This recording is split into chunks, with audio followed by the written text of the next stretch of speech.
So for me, I think the parties that need to get involved are the private sector. We know that the money is out there in the private sector. We talk about the 100 billion, but the governments don't have that to put in. And anyway, 100 billion isn't nearly enough. I mean, we need to take it to trillions. So we need to get the private sector, the institutional investors, insurance funds, pension funds, and the sovereign wealth funds engaged.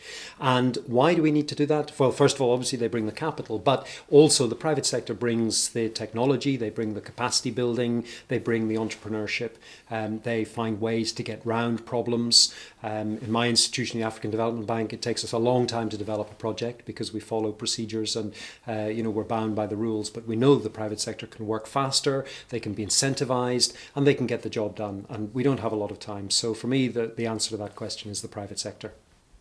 Thank you. I totally agree with that answer. Of course, private sector, but I will also add that we have also actors that are already there but need to be strengthened. Like, for example, institutional government actor, national designated authorities in charge of deciding which climate finance, which climate projects are prioritized. They need to be strengthened. There are programs already in place, such as the readiness from the GCF, which aims to strengthen these actors because they need to have the capacity to prioritize the right projects that are going to be financed, and of course with the engagement of the private sector.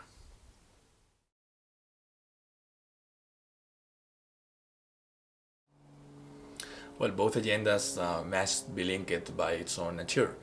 We must take profit from synergies that we have when we work on sustainable development, on the climate change agenda, and not doing work from each side without talking to each other, which is something that sometimes unfortunately happen.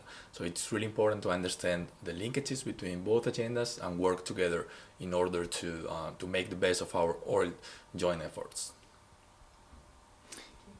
Yep, and I think to add to that, what we see particularly in Africa is the threat that we lose the development gains that we've had over the past 20, 30 years as climate changes. And so if we don't recognise the need to address development as we address climate change, then then we can't take advantage of these synergies.